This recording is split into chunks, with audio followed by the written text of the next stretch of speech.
Jacuzzi yata ang tawag ng ganito eh. Hindi mo naman masasabing marami siyang ganyan eh. Doon kanina si Kabayan nagtitik. Parang nandun na siya. Malaki siguro kinikita nila sa mga TikTok nila, lalo na pag monetize na. Kaya yung ibang mga TikTokers sagad-sagad talaga magsayaw. Kahit na, sige, bukak. Eh, ganoon kasi yung iba eh. Basta lang may kita na yung ano nila, sa bagay, life nila yun. Kaya naman nilang magsayaw-sayaw. Ano yan. Ano nyo guys, nagana ako. Nagbaon ako.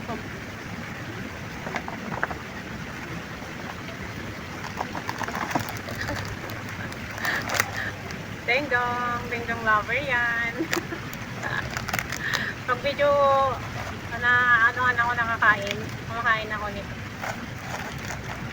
Hindi mo palagi bawal lang palagi sa atin na mga matatanda. Meron tayong coconut water.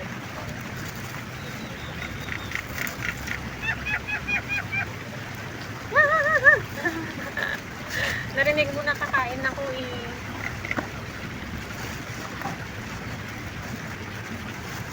Kain tayo. Masarap po ang niluto ko kasi Filipino foods.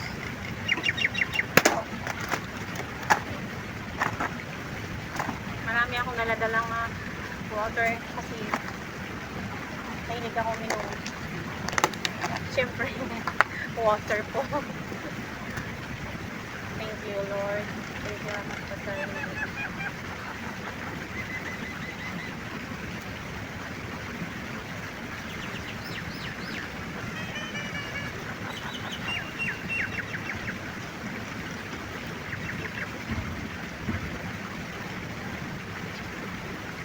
Adobo.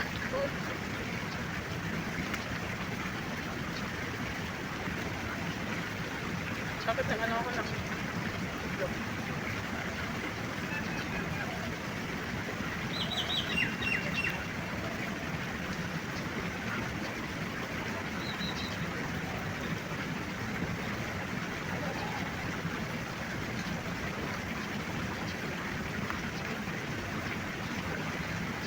Yung sauce nila dito.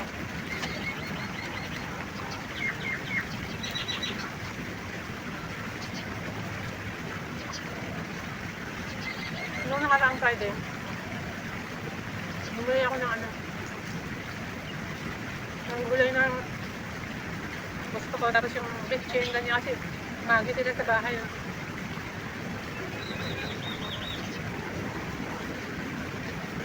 Kung ano yung gulay na wala sa bahay, binibili ko. Kung gusto kong kumain. Pero pag hindi ko naman wish na ma-miss yung ganun timplang ganun, hindi ako bumibili. Nagkakaga ako sa niluluto kong pagkain nila. So yun?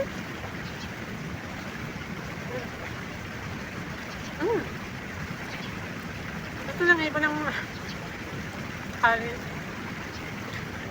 Yung kalapati ko kasi ayaw niyang kanin.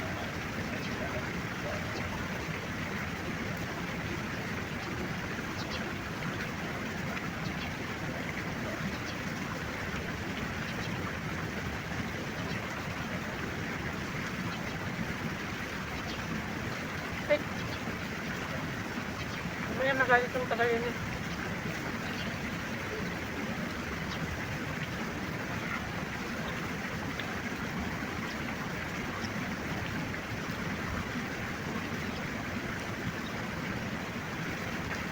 Mula nung nagkalit yung dalawang anak ko, nasa private school kasi yung gusto nila. Natuto akong magluto-luto ng aking pag lumabas ako para matansya ko yung timpla, makaiwas sa maalat, mamantika, and then makasip pa sa pera. Pero pag wala akong time magluto doon, lalo na kung puro ako ng ingredients, pumunta ako ng Filipino food restaurant.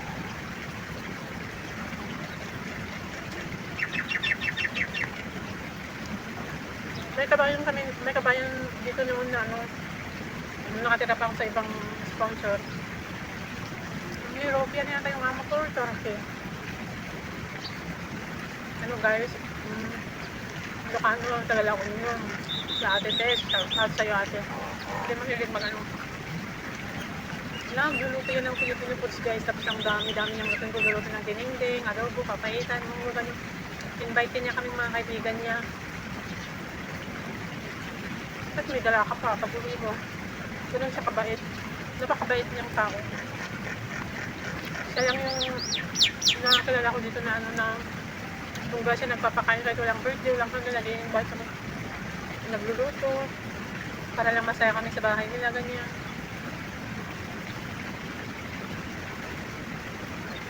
Umuwi nga.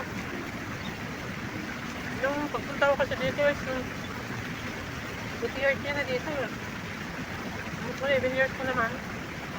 Pero parang ano na. Pagtataling taon niya na yata kong umuwi. Maraming pera yun si ate kasi maraming part-time.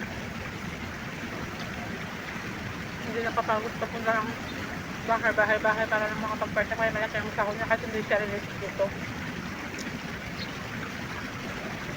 Yung first time ko silang nakilala, hindi pa ako na-release dito. Nung matagal-tagal na, release na ako. Tao ng Diyos.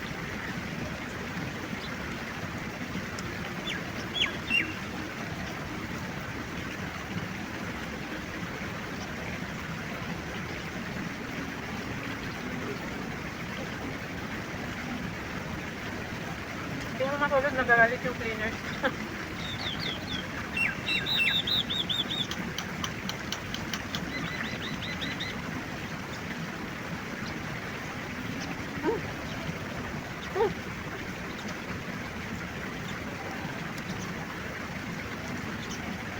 Kaya pala kanina lumapit siya sa akin. Hindi pa ako kumakain. Kain ka na, sabi niya siguro.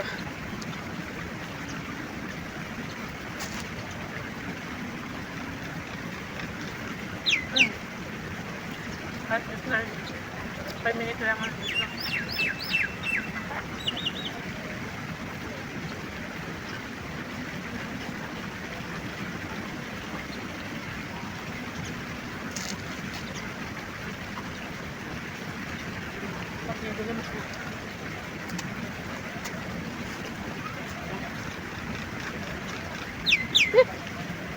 Nakakabig yan ha.